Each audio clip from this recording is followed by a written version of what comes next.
You didn't know at that time what a chef profession is actually, or what it brought to you. Probably I would have got my talent and traits from my grandmom, because she was more of a creative person. Over and over again, random pressure repeat because it's a risk. And once you're into it, you can't step out. There's a difference over there. You need to draw a line as far as, when you're starting off an establishment or when you're running an organization. I feel it's important that you don't look at perfection or neatness. Maybe neatness, yes, but not perfection. At the end of the day, service is what matters, is what I felt at all times. When you're working 7 days a week or say 365 days in a year, you're not gaining from anything, is what I felt at the end of the day, because you need to stop or slow down somewhere or the other. It's a reassurance, but I'm still grounded.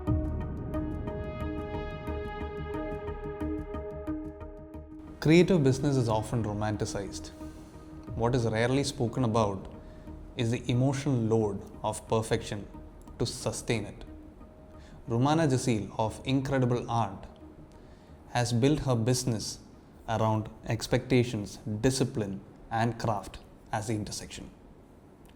Our conversation today is about the emotional load behind perfection and the labor behind beauty. Let's dive right in.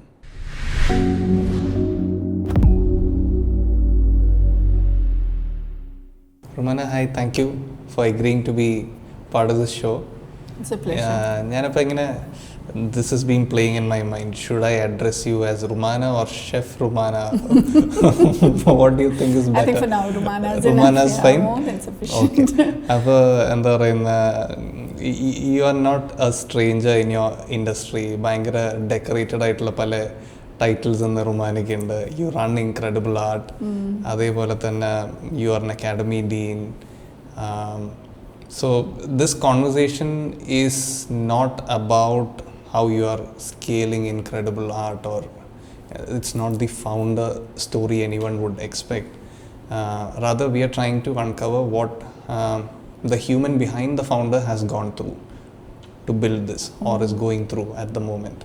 അതിനെക്കുറിച്ചാണ് ഞങ്ങൾക്കൊന്ന് ഒരു conversation വേണം എന്ന് തോന്നിയത്. Okay. So if you could take me back to your early childhood on how you fell in love with this.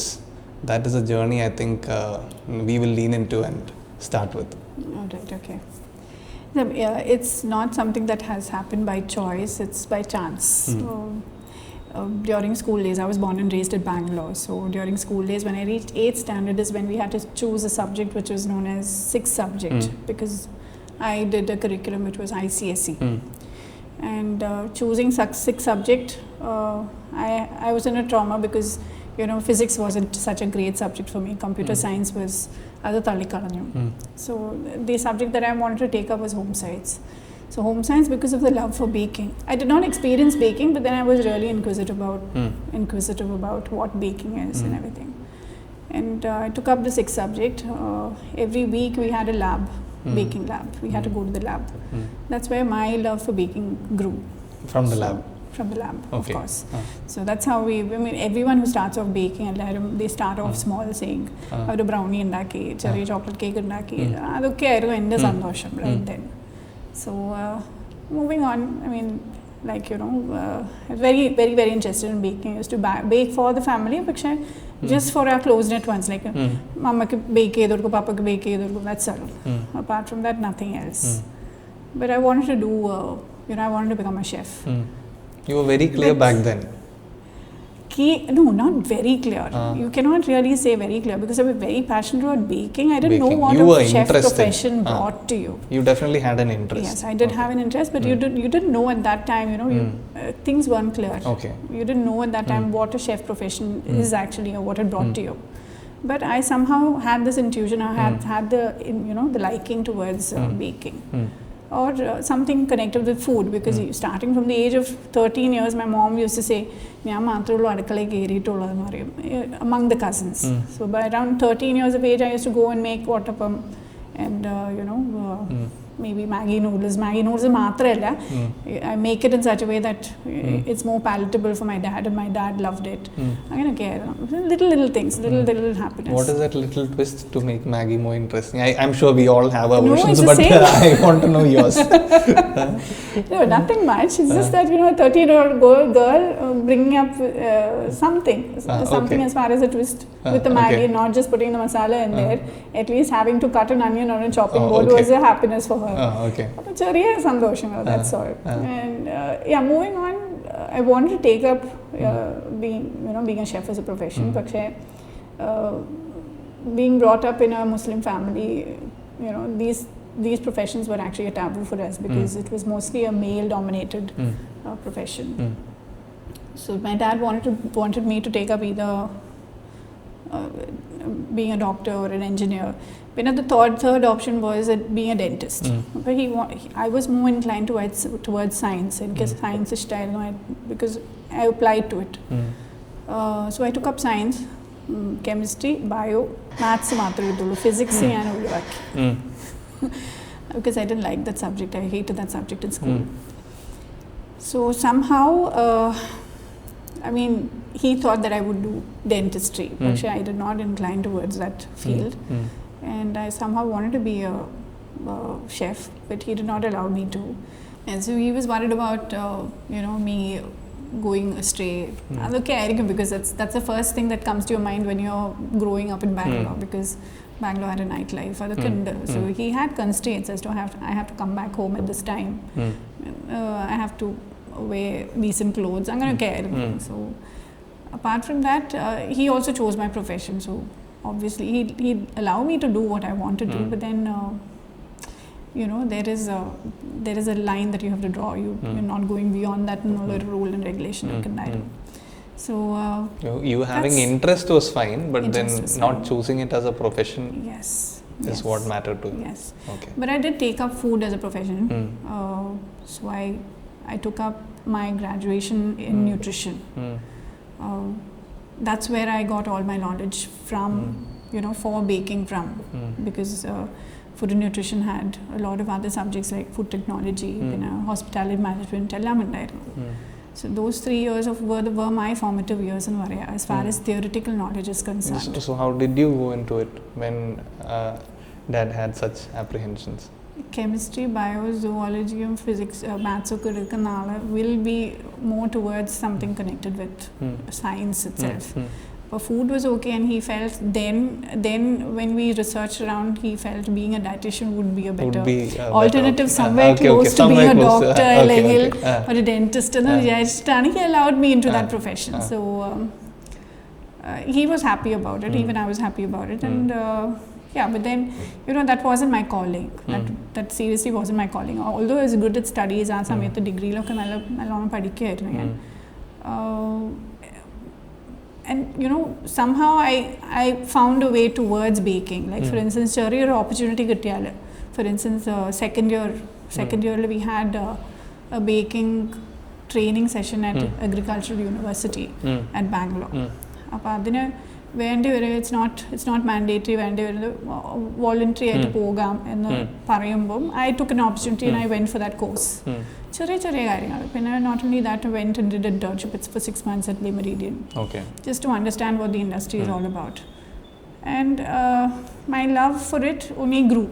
പറയുമ്പോൾ എനിക്ക് കൂടുതൽ അതിനോടുള്ള ഇഷ്ടമായിരുന്നു, not towards this. Of course, being a nutritionist, being a dietitian was a different ball game altogether, because I was doing it just for the just to get a probably sense, secure my future. Adu maatrullu, but my interest was more towards being a chef.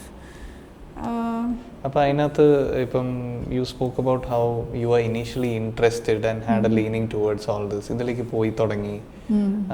What was pivotal that made you realize that this could be my identity and I should work more towards that? അങ്ങനെ തോന്നിയപ്പോഴാ? There's nothing pivotal about any point out here, because I took years to decide if I wanted to choose this as a profession. It did not take me 1 or 2 years. It did not take me, it took me a couple of years, because I got married at the age of 20 while I was in my second year graduation. And husband Jaseel is a sportsman, so sports person. I don't know. He played for India, so he used to go on camps, and that left me with no choice but to continue education over there in Bangalore. So I studied. I went for internships.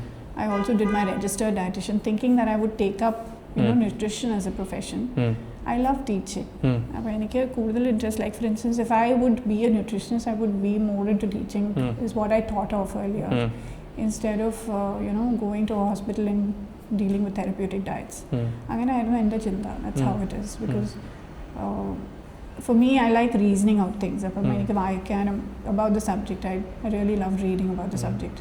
If I like something, I'll read more about it. So all of us will have mentors in life. Yeah. Not one, at different stages, different people. Angana Romana early stage mentors are you as consider far as baking is concerned? As far as baking or life is concerned, to give you some perspective or direction when you needed it most. Well, see, being into a profession, like my dad also, you want to get into a profession, get into a noble profession. So I never really thought about, and I got married at a very young age, when I was 20 itself. So there was no pivotal point, or there was no one who I could look up to, because there was no one in our family also who was into the same profession, except for probably I would have got my the talent and traits from my grandmom, because she was more of a creative person. So watching her make things, and although we are in a Muslim family, cakes and rakal is not so common for us. What did you? So she used to make cakes in those little those little sand ovens and everything back then. So that was also an inspiration for me to a certain point. And she being creative also was something that I nurtured from her a long time. There's no pivotal point that had turned me into a baker. It has just happened through circumstances, is what I feel. Because if given a chance, if I was paid well being a nutritionist, I would still continue that profession, is what I feel. But somewhere down the line, I felt being a nutritionist doesn't give you much more value, because back then you had a lot of magazines, a lot of books where people could read, and they would feel that this is enough knowledge for us to take care of our diet or mentality back then. So little things like this. Reader's Digest in the magazine so every time you read it, you have something or the other related to diet that comes up, and you get paid peanuts, as far as, to be frank. Back then, very long back, I used to get paid say around 3,000 rupees per month being a nutritionist, which was hardly anything. And I don't think that could have made a mark in my life as far as profession is concerned. Maybe personally, yes, but just for a self-satisfaction, yes, but not to not to give or not to provide for the family. So when did Romana become Chef Romana? I remember you telling me that ഞാൻ IHM ഒന്നും ഫോർമലായിട്ട് പോയി പഠിച്ചിട്ടില്ല എന്നൊക്കെ പറഞ്ഞു. അങ്ങനെ ഒരാള് that is an earned name. It is not something that you call yourself. No, it's taken me years. It's definitely taken me a lot of years. It's not come easy for me as well, because it's a skill-oriented job. Skill-oriented, but people are interested. Every lady or every girl, every little girl will be interested in baking. But then it also comes to a point where you decide as to you want to take this forward or not, as a profession or something that you do on a daily basis. But somehow the love for baking, clinged on to me. So I used to bake for family. I baked for my son's first birthday. So everything started from home. When did that become a business? That became a business in 2006. When I used to bake for friends and family just for the love of baking. I give it to them on their birthdays and everything. And there's a circle of friends back then whom we knew over here. Baby Marine, Nisha, Pena, Rupa, George, all these guys were together in a group, and Sarita, Joseph. So these guys were in a group and they ate my cake one day, and then they were like, why don't you make this for us for our children's birthdays എന്നൊക്കെ പറയാൻ തുടങ്ങി. So I shied away from it because I felt I've not reached a point where I can sell my cakes, because for me I was more of a perfectionist there. അപ്പോൾ എനിക്ക് എൻ്റെ മനസ്സിൽ I have not perfected it, I have not reached a consistent result. ആ ഒരു quality maintain ചെയ്താലേ ഞാനൊരു business തുടങ്ങുള്ളൂ എന്നുള്ളൊരു mentality ആയിരുന്നു എൻ്റെ. But somehow I got a lot of motivation from friends and not family but friends mostly, and started making cakes for their children. അങ്ങനെയാണ് ശരിക്കും ഒരു commercial ലെവലിൽ എത്തുന്നത്. So they convinced me about the fact that whenever you make a cake, it's consistent at all times. The taste hasn't changed at all times. The look of the cake is really beautiful. അങ്ങനെയൊക്കെ convince ചെയ്തിട്ടാണ് ഞാൻ അതിലേക്ക് കയറിയത്. Thanks to them. അങ്ങനെ incredible art. No, it was Cake Bake during during Orchid times. Okay. 2006, 2007 okay, Cake Bake എന്നുള്ളൊരു ബ്രാൻഡായിരുന്നു. It's not a brand, I never called it a brand because ഒരു page തുടങ്ങാൻ വേണ്ടി ഏതൊരു നെയിം ഒരു പേര് വേണമെന്ന് പറഞ്ഞിട്ട് കണ്ടുപിടിച്ച ഒരു പേരാണ് Cake Bake. So that's how it started. Then it slowly moved into Facebook. Facebook, that's how you actually showcase your products. ഇതിലു മുമ്പ് ഇന്റർനെറ്റ് എന്നുള്ള ഒരു കാര്യം ഉണ്ടായിരുന്നില്ല. So we used to read books. കുറേ ലൈബ്രറീസിലൊക്കെ പോയി ഞങ്ങൾ കോളേജിലൊക്കെ പോയി റീഡ് ചെയ്തിട്ടാണ് you gain knowledge about the subject. That's how I actually imbibed all the knowledge. പിന്നെ slowly moved on from home baking into something that I want to showcase. I really wanted, because French pastry was something which I really want to specialize in. And if you want to make French pastry, you need to showcase it, because it's art. It's a beautiful craft. It's not just something that you eat, but you actually appreciate the art through your eyes as well.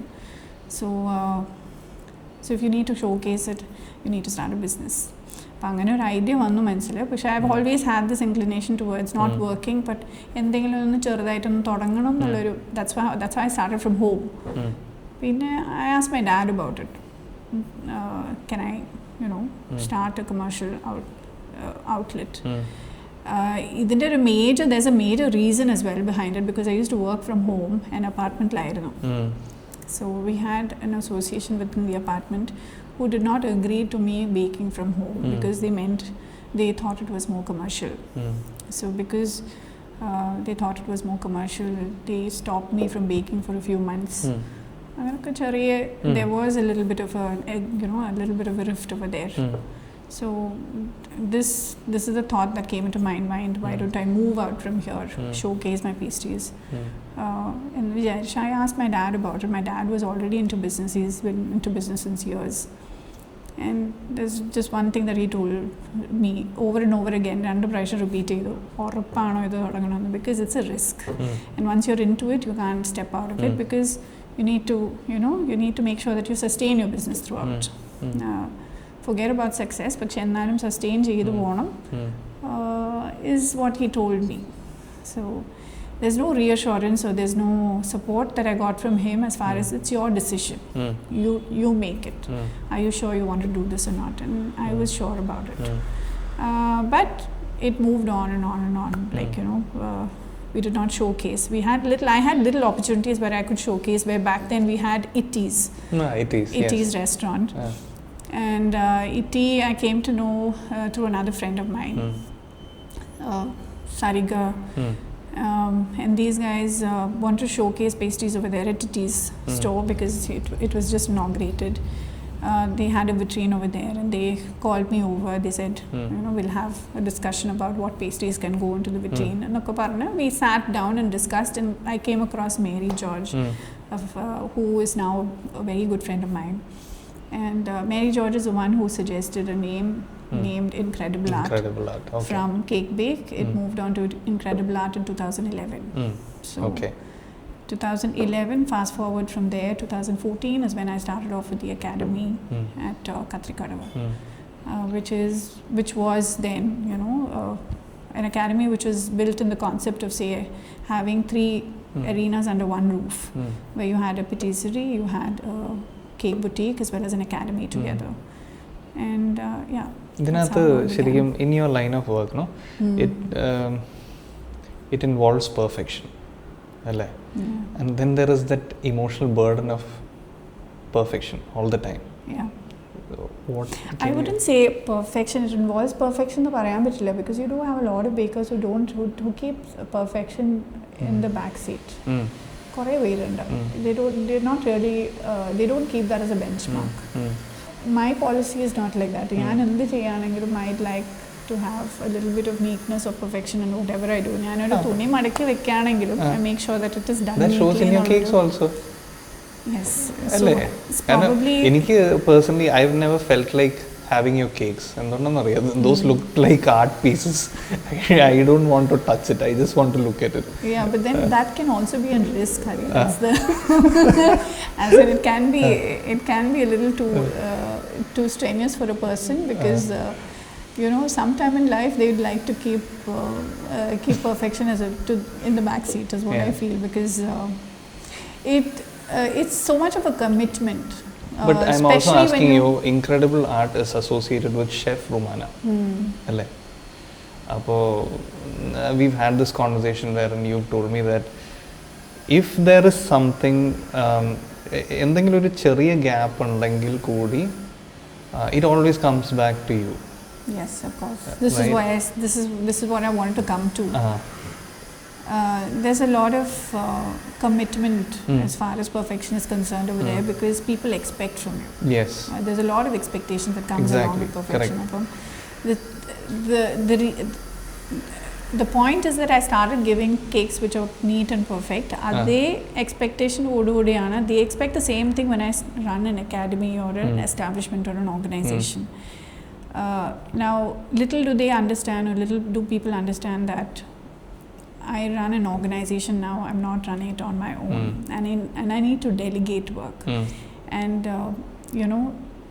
hands-on skills or the knack that I have may not be the same as what my team may have or my crew may have. So there's a difference over there. You need to draw a line as far as when you're starting off an establishment or when you're running an organization. I feel it's important that you don't look at perfection or neatness. Maybe neatness, yes, but not perfection. But at the end of the day, service is what matters, is what I felt at all times. And secondly, make the team or the crew comfortable in what they'd like to do. Because there's no point in overloading them with a lot of work and pressing them on perfection. Correct. When they cannot do it, or but that expectation has to stop from people as well, because right now they know very well that 14 years down the line, 12 years down the line, I'm running an organization or an establishment, and I've now grown into a team of people, and I'm not alone. So the expectation about me having to do each and every cake should not be there by the clients, is what I feel. I think it's also because the word of mouth has traveled like that. Rumana's cakes, So it's not incredible art. Rumana undakkiya cake allengi Rumana's cake ennulla oru perana. So even now when we get calls for an order, is Rumana going to be there while you make the cake and I'm chodikka. So it's restricted me in a lot of areas, because I feel you have no growth over there. You're actually stagnant. You could have reached a lot of places if you had left this the other part of the work to the team to manage or your crew to manage. You could have done something else in the meanwhile, and grown to a far more better level when compared to where you are right now. So it leaves you stagnant somewhere or the other. So I feel this mentality or the mindset has to change. At the end of the day, the cake is going to be cut. I know it's a beautiful cake, but at the same time, it's going to be cut and eaten by people around. Correct. So for me, being a chef, I'd give more priority to flavor than the art. This is how I take it. Okay. Because if you're going to go in for more of artistry work, you're going to compromise on something as far as flavor is concerned. For me, eating a cake and remembering the cake through its flavor or textures would be a rather more satisfying moment for me than the artwork of the cake. So as you told me, a cake കാണുമ്പോൾ cut ചെയ്യാൻ തോന്നുന്നില്ല എന്നല്ലേ. For me, it's just a moment. Cake cut ചെയ്താൽ we are satisfied at the end of the day after making it. ഒരു സന്തോഷമാണ് when you see the cake, you've toiled upon, you've burnt the midnight oil. കുറേ മണിക്കൂറുകൾ ചിലവാക്കിയിട്ട് ഉണ്ടാക്കിയ കേക്കാണ്. പക്ഷെ എന്നാലും what is cut is cut. I mean, you can't help it. But the feedback that you get from your clients, what I expect from them is not on the design, but I'd like a feedback on the flavor and how enriching the taste was. So as going a chef forward also, ippam Rumana travel in a journey, these expectations are only going to increase.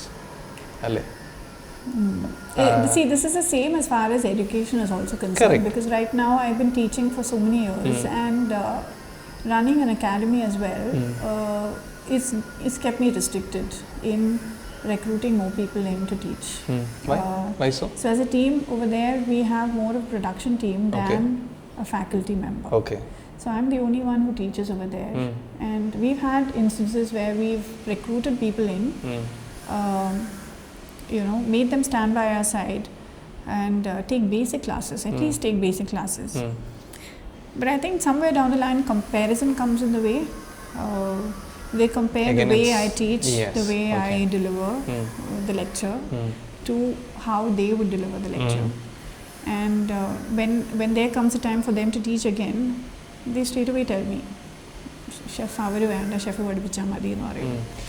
Which I feel is again a big challenge for me, because I'm just stagnant over there. I'm not growing, as an establishment, or I cannot keep a second person. I cannot keep a co-worker with me, to teach. And I think that mindset has to change, is what I feel, because of course, you have social media around nowadays, Facebook, Instagram, everywhere, where you see a lot of great pictures, a lot of beautiful cakes, but no one knows the toil behind it or the efforts that go behind it, or no one actually knows who's actually running the entire, a lot of institutions, they have a team of people who take classes and who deliver classes, and they do have a lot of classrooms as well.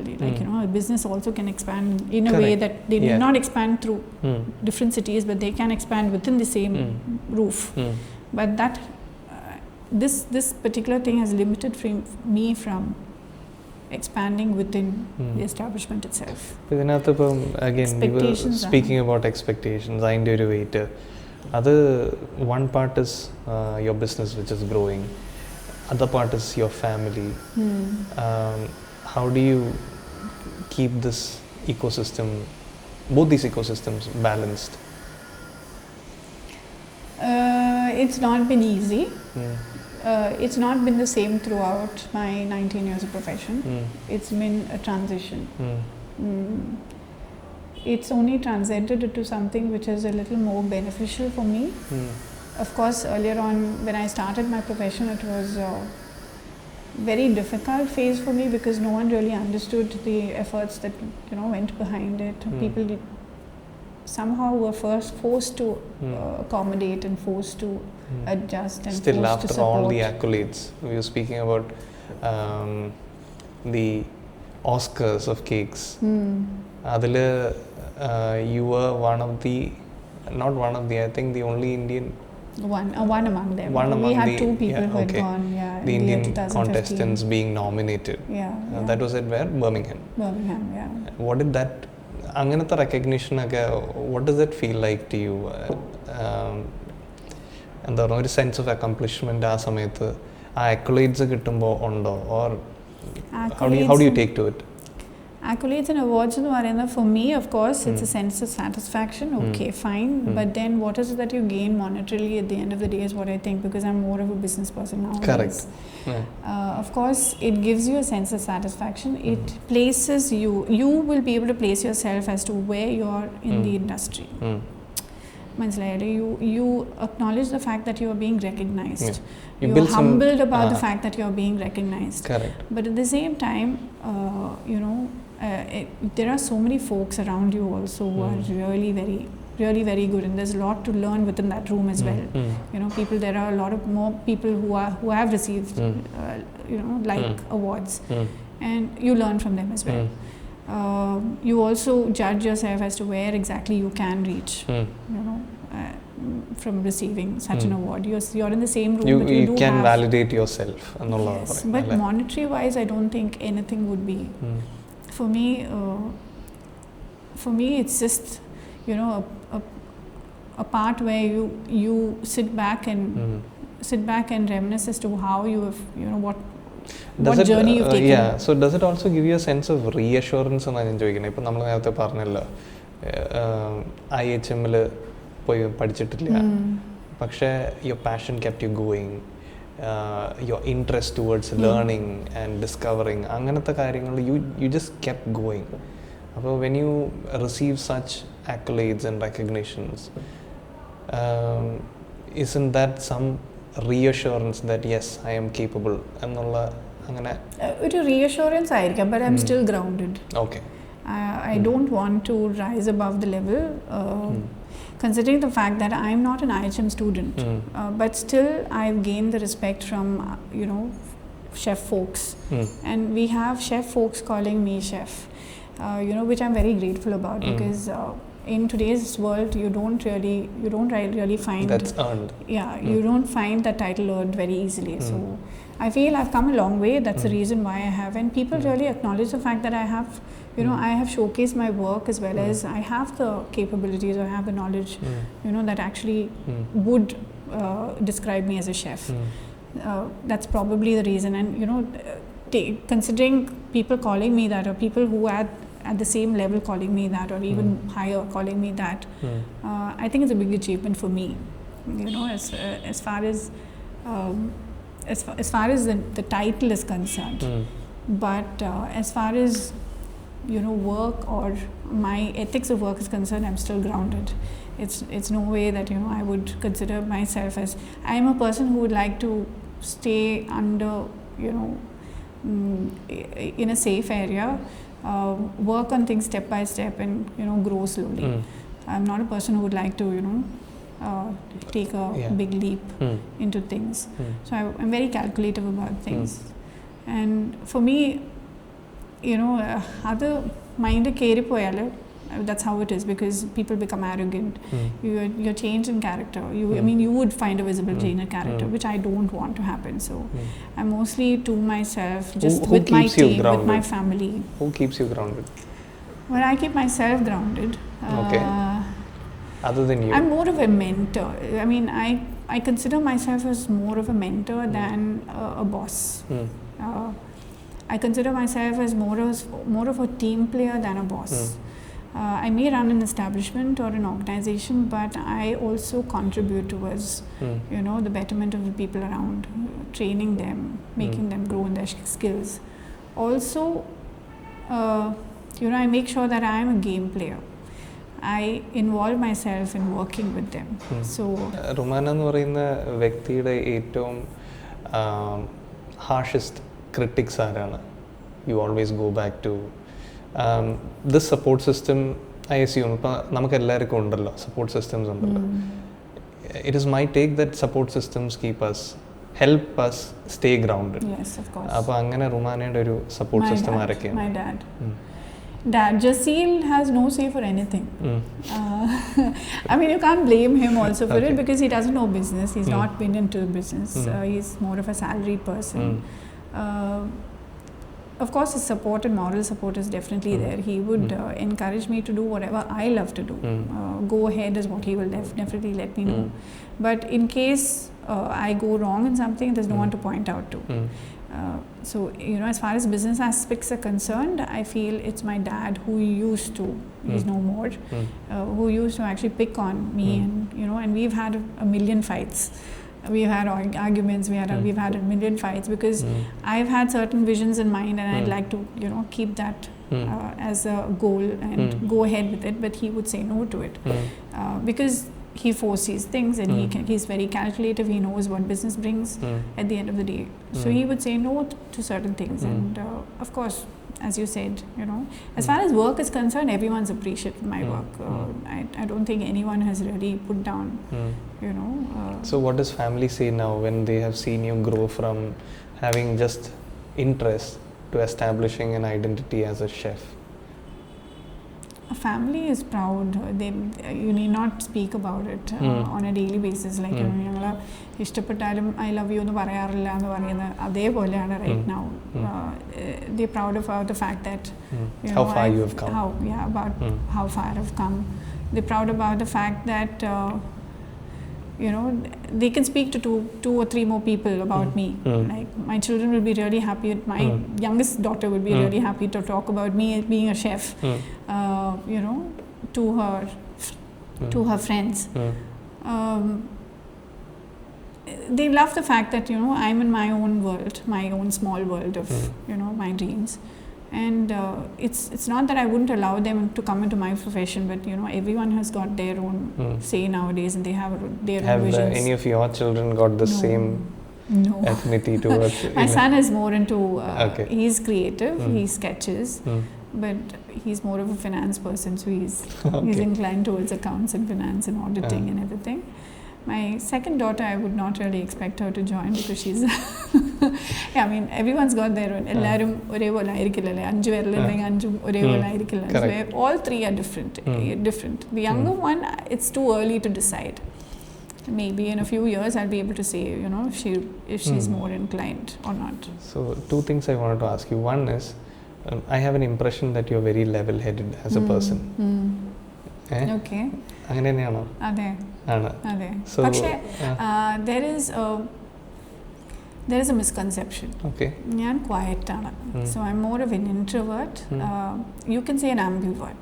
I'd like to be an extrovert as well, and I'd like my own me time as well. So more of both. But considering the fact that I may not gel with people very easily, like for instance, my conversation may not be very open, because I wouldn't have questions to ask a person. So that becomes arrogance. People think of that as arrogance. Probably when they meet me for the first time, they mistake it. They mistake it for arrogance. But as far as you're concerned, you're very to the point. But my nature is my nature as is being a very quiet person. My mom used to say, "Cherudavumbam kadai poi toys മേടിക്കുന്ന സ്ഥലത്ത് പോലും I just look at the glass, ഒന്നും ചോദിക്കില്ല. Even my mom or dad asked me, "Do you want something?" ഒന്നും വേണ്ടാന്ന് പറയുള്ളൂ. So it's that kind of a nature, more of a a low. Not really a low profile, but this is the way I've been throughout my life. You like to keep to yourself. Yeah. Romana, ഈ ഒരു സ്പേസിൽ that you're involved in, നമ്മൾ നേരത്തെ പറഞ്ഞ പോലെ it involves a lot of creativity, അല്ലേ? So how do you stay creative, protect that creativity? What's your me time like? Do you have me time? ഇല്ലേ? No. See, just the first day I put up a post because I ride a bike as well. So I go on a Sunday ride.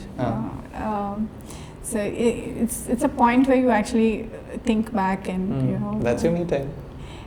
That's my me time. That's a forced me time that I take nowadays. So since a couple of years, say around 2 or 3 years, I've made it mandatory that I take a Sunday off because celebrations normally happen on Saturdays and Sundays.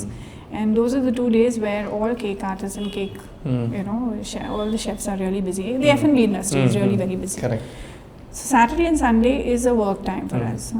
And Sundays, when you're working 7 days a week or say 365 days in a year, you're not gaining from anything is what I felt at the end of the day, because you need to stop or slow down somewhere or the other. And that's when I started taking little steps or taking little decisions in life where I keep Sunday as a mandatory holiday for myself as well as my crew members. Even they need a life. So any requests for cake orders that come on Sundays or any party orders that come on Sundays, we don't take it up. We tell them, if it can be picked up on Saturday, we'll be happy to help you, serve you. Likewise, we've made a few changes, and right now, since 2 or 3 years, I have me time for myself. So me time for myself is where I take care of my skin. That's very minimal. It's just probably 5 minutes in the morning, 5 minutes at night. The second one is where I upskill. Upskill in the sense where, because I feel even if you're an expert or a mentor, there are a lot of things that you need to you need to stay updated with in today's trend and in today's F&B world. So I upskill myself, and apart from baking, I've also started doing a lot of other small little courses. So I take that as little treats for me, where I may not be able to go through the entire course, but I get a little bit of knowledge at least in generative AI, and then a little bit of 3D designing, things like these. You have a lot of thermoforming. So apart from, I'll eat subjects, but then something related to baking, something that you can probably add value. Add value to. So that's my me time, is what I feel. This is what I take up. Consider as my me time. Me time is mostly with family. F&B industry, it's generally known for long work hours, right? Yeah. How many hours typically in the industry? Typically 17 to 18 hours. Okay. Minimal 16 hours. And running, what is your working hours like, average working hours, Incredible Art? Incredible Art, until a few years ago, we used to work from 9 in the morning. The timing is from 9 to 5, but considering the fact that students have to, they have to learn, they have to nurture themselves, develop their skills. We feel we've got to teach them more, and we deliver more. We teach them more. We teach them from within our heart. We don't leave any trade secret, aside, or we don't leave any stone unturned. But how far do they receive it? Do they have the same emotional bandwidth to receive? I've realized that not all of them. If you have 10 people in your class, not all of them would be really inclined towards staying back and learning. I feel it's more of a burden for them. So they'd like probably just to understand the crux of it, or the foundation of it, and then leave them alone. So beyond a certain time, they lose their their focus is lost, or their attention span is lost. I felt, we used to go beyond 6 o'clock. So we have a bad reputation for that, to be frank. As in, our academy timings were from 9 to 5, but just because of the fact that students are given more time, and they give, we give them all the time to sit and practice, our timing of the classes can go on till 7:30. But now, since the last 2 batches, I've made it a point that we stop by 5. So by 4:30, we make sure that everything is done. Max to max, they take, at least till 6 o'clock to clean up the classroom and clear up the classroom, and then leave. This is what I've been able to do right now, but we still have work beyond 5 o'clock, because we have to plan for the next day. So the team stays back, and we have other things to plan. So 9 to 7 is the timing, which makes it say around 9 to 10 hours. But F&B industry is not like that. You work for a minimum of 16 hours, and then you're done with your shift. You come back. You don't have time. You have to come back. I guess this is one of the reasons why people really don't get into our profession nowadays, or choose not to get into profession nowadays. We've had a slight downfall in the profession, but it's changing. It's the trend is changing, because earlier on we had more of a male-dominated profession, but now people are looking into gender diversity. People, or hotels or F&B industries, are actually hiring people who are like 50-50%, 50 male and 50 female. And you also have a lot of flexibility as far as time is concerned. Most of the companies abroad work 4 days in a week. So little changes that you can bring about can be done, is what I feel, if you make a conscious effort. So when you spoke of diversity also, I wanted to also understand, back when you started and now, what are the changes that you see in terms of acceptance of women entrepreneurs or women leaders? Rumana കണ്ടിട്ടുള്ളൊരു observation പറയാമോ? ഞാൻ കണ്ടിട്ടുള്ള observation, see, I've not worked in the industry for a very long time, but I've heard from people. So people who are really at a higher level, have reached a higher level, have come there or have reached there with a lot of effort, definitely yes. But once they reach that level, they get all the respect. പക്ഷെ ആ ഒരു base level, base level, you've had a lot of people troubling. Like for instance, like we've had people working for us, part of our crew members itself, who used to work with other establishments. Because when you have a male and a female working together, it's not the same, you know. And especially when I don't know what it is, but then there have been a lot of instances where people refrain from going to work because of the fact that, you know, it's completely male dominated. It may be because of you know, the way they behave towards them. And as senior chefs also, people earlier on used to hide things. Recipe they keep within themselves. So as far as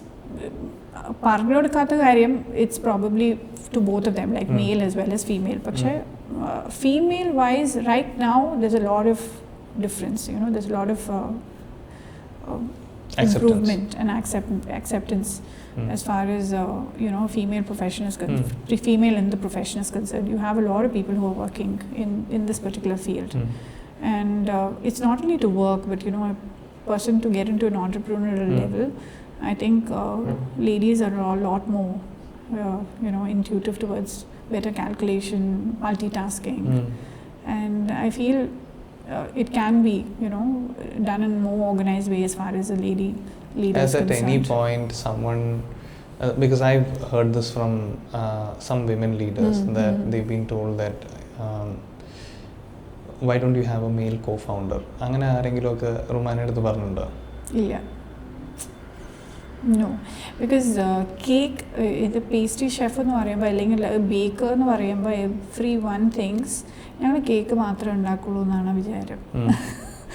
But to be frank, cake മാത്രമല്ല, you have there are plenty more to that art. Of course, the number of products that you can make within the entire globe, globally, when you think of it, is infinite. You, apart from cake, you do have other categories as well that you actually need to expertise in baking and pastry. People think that this is more of a lady's job than a man's job.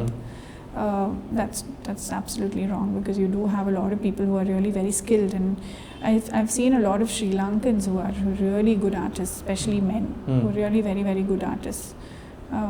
I guess it's more towards the profession, because people feel this is more of a delicate, you know, kind of work. What other misconceptions are there? Well, nothing much.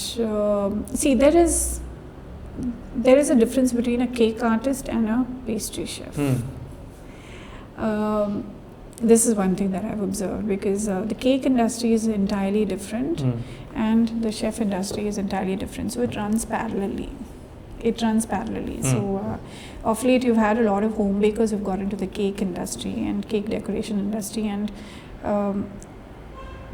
it has become very early on actually for the people who are into the profession of being a chef. They've gone through 4 years or 5 years of you know, prudent study, rigorous mentoring studies to become a chef with a degree, you know, and suddenly you have a whole lot of you know, community coming across, a clan of bakers coming across, doing small business. That has been always, this gap has always been there. Like for instance, a cake artist industry as well as a chef industry is entirely different. But I'm proud about the fact that I've been able to bridge, at least for myself, I've been able to cross the bridge from, you know, the cake artistry level into the chef fraternity level, because of the fact that I'm good not only in cakes but other stuff as well. So I'm knowledgeable, that's why I've entered into that entire field. But that still remains, you know, that trauma still remains. It's changing slowly. People are respecting each other, but that's still a parallel zone altogether.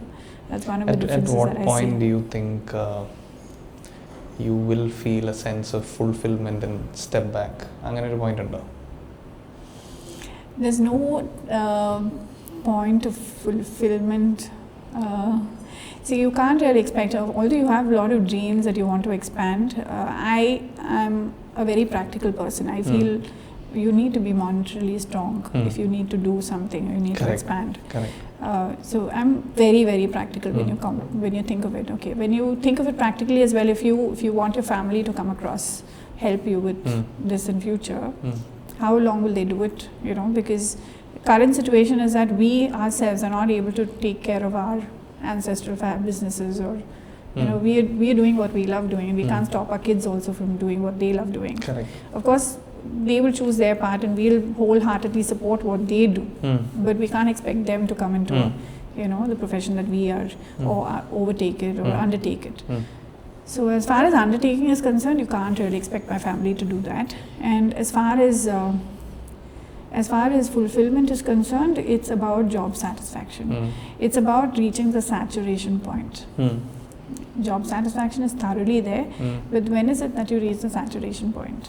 There are times where I've really felt that burnout stage, you know, and you reach the saturation point and you feel that you need to, you know, just stop everything. You feel like just stopping everything, the entire profession, stop baking, stop thinking about it, stop doing anything about it, what you love doing. But then you riding think it on over. all these actions, does that help you come back? Maybe not. Maybe not. The next moment you're sitting alone. Is Sit with your thoughts. Sit with your thoughts alone is the moment when you actually decide to spring back, because unwanted thoughts get into your mind. That's when you really feel, you know, this is not the way it works. You need to jump back. There's no one else who can pull you. You need to do that yourself, by yourself. There's no one else to support you. So you'll have to spring back right in action and do whatever you can to revive it, or you know, sustain yourself or be successful. But there's always a saturation point. You know, there's a lot of competition. There's a lot of saturation point. I mean, this world is for everybody. Everyone has to, you know, has to survive in here. You can't think about the fact that, you know, you're not getting business. The sense of practicality has come from your dad? Very much. Very much.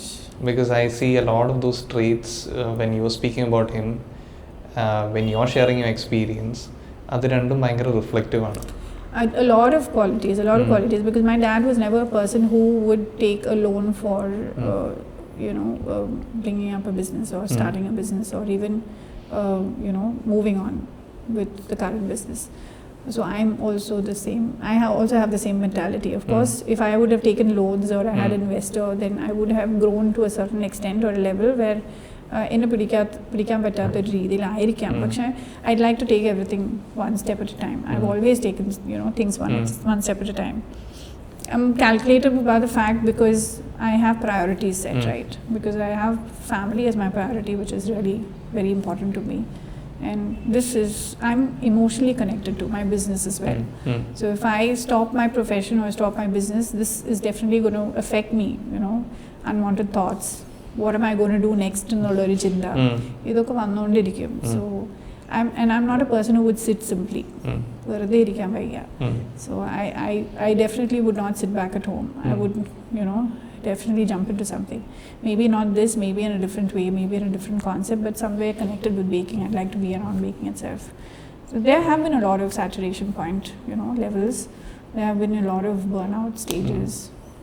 But you come, you know, you spring back, you pull yourself both, back. You and your dad, ഇപ്പം ഞാൻ പറഞ്ഞു കുറേ similar traits ഉണ്ടെന്ന് ഞാൻ പറഞ്ഞു. പക്ഷേ how did you address such situations similarly or differently? Frustration. You just went. I think my family faces it all. Okay. That's what I wanted to understand. It's all frustration because, see, for now, my dad passed away in 2020 and he passed away in an accident. And that was a traumatical stage for me. So that entire year was a COVID year and it was very, very bad, especially mentally, emotionally, everything. And right now, from then, even 5 years down the line, I still have no one to talk to. So as far as business is concerned, it can be just a small sentence, you know, this business is not doing well, or what do I do about it? There's no one. So everything comes alone. So even managing everything on my own, busy times, everything comes alone. So, you know, there's definitely a missing factor out there. But you can't help it. I mean, you can't really, you have to take decisions for yourself. you can ask people, but sometimes you feel it may not have been the right decision that they have told you. Correct. Maybe they don't understand the space well, or where you're coming from. Yeah. Adundavum. And what kind of legacy do you want to leave behind? Nothing at all. I have no idea. Nothing has. So that's why I said I'm very grounded as a person. Very, very grounded as a person. No, because you also consider this as art. ഞാൻ അതാണ് ആലോചിക്കുന്നത്. Wouldn't you want it to How long live will on? people remember you for? Even after you pass away. I mean, there's no legacy that a person can build, is what I feel. Of course, they're going to be remembered for something just for a few years, beyond which things move on. Yeah, I think things move on after that. So there's nothing that I would want to build in. Just memories, maybe. That's it. There's no legacy that I'd want to. എനിക്ക് feel ചെയ്തൊരു കാര്യമാണ് കേട്ടോ, from our interactions both on cam and off cam. റുമാനയുടെ style of leadership or entrepreneurship is like water, I would say. അതായത് you're not interested in tackling things head on. You always find a workaround. ഇതിവിടെ ഉണ്ട്, ഇവിടെ നിൽക്കട്ടെ, but then I'll find an alternative. I'll do this and then I'll get to this. It's okay even if it takes കുറച്ചുകൂടി സമയം എടുത്താലും എനിക്ക് ഇവിടേക്ക് ഇങ്ങനെയും എത്താം എന്നുള്ള ആ ഒരു മൈൻഡ് സെറ്റ് ആണെന്നാണ് എനിക്ക് തോന്നുന്നത്, അല്ലേ? So it's very, I think it's also because of that sense of practicality your dad has instilled very in you. Much that very calculative, very practical. Because you take situations for what it is. അല്ലാണ്ട് there is എന്താ പറയുക, അതിനെക്കുറിച്ച് worry ചെയ്തിട്ടോ ഇത് എങ്ങനെ ആയി എന്ന് പറഞ്ഞുകൊണ്ടിരിക്കുകയല്ലാതെ you find another path, an alternate route and you move on, അല്ലേ? ഇന്ന് ശരിക്കും പറഞ്ഞ ഒരു if there's a young Rumana witnessing your journey, what would she feel? I've made it this far. Alone. Yeah, alone. Right. So I think എന്താ പറയുക, എനിക്ക് എന്താ പറയുക, if I have to sum you up as a person in one word, it is persistence. So എന്താ പറയുന്ന, and it is not really, what do you say, you have to be brave in the face of adversity എന്നൊക്കെ പറയും പലരും. പക്ഷേ from you I would take that you need to take the situation as is and move one day at a time ahead. Be practical about it. എന്നാണ് ഞാൻ റുമാനയുടെ ഇന്ന് എടുക്കാൻ എനിക്കുള്ളൊരു take away എന്ന് ഞാൻ പറയും. ഇങ്ങനെയൊക്കെ പറയും. I mean, this is how it is, because you're just going to spoil your health at the bargain വിചാരിക്കും. Because you face these situations, you know, at some time or some point in life you would have faced a situation similar to this, and it's just a worldwide vicious cycle poleana. You get back to the same burnout stage, get back, pick yourself up, get back to the same burnout stage. It's only human to there's no point is what I feel. So I feel that, as you said, you know, one step at a time, gauging what is really important for me. I don't have really big aspirations in mind. Of course I do have, deep within I do have a lot of what aspirations. I would want to expand, definitely. Okay. Yes, but then where to? Maybe out of Kerala. Yes, definitely, yes. Expand out of Kerala, yes. But you know, you don't know how things are going to. Of course you can work towards it, but I don't think I'll be able to do it alone. You know, I'm not in a position, because for me, if I, as you told me, I'm more of a perfectionist, right? So if I'm focusing on one, I would focus on one till perfection. So I would like to have it done neatly, and if I'm delivering something to the team, then the students, and I'd like to have more of, give it my all, maybe my 200%.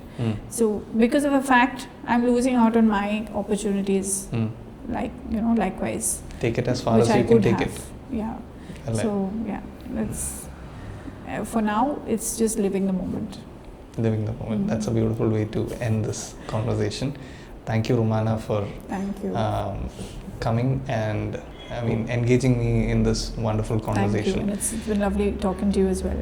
Before we part ways, ഇവിടെ ഒരു journal ഉണ്ട്. അപ്പോൾ ഇത് ശരിക്കും പറഞ്ഞാൽ ഇതിനകത്ത് we'll give you a page. Okay, ഈ പേജിൽ I'd like you to write a note. That note is not for me or the audience, it's to a young Rumana. എന്തായിരിക്കും ഇന്ന് ഷെഫ് റുമാനയ്ക്ക് പറയാനുള്ളതെന്ന് എഴുതി തരണം. Right? Can I take a few days for that? No. I'll take it from you while it's fresh in your head. Right. Thank you so much for the conversation. Pleasure. Thank you.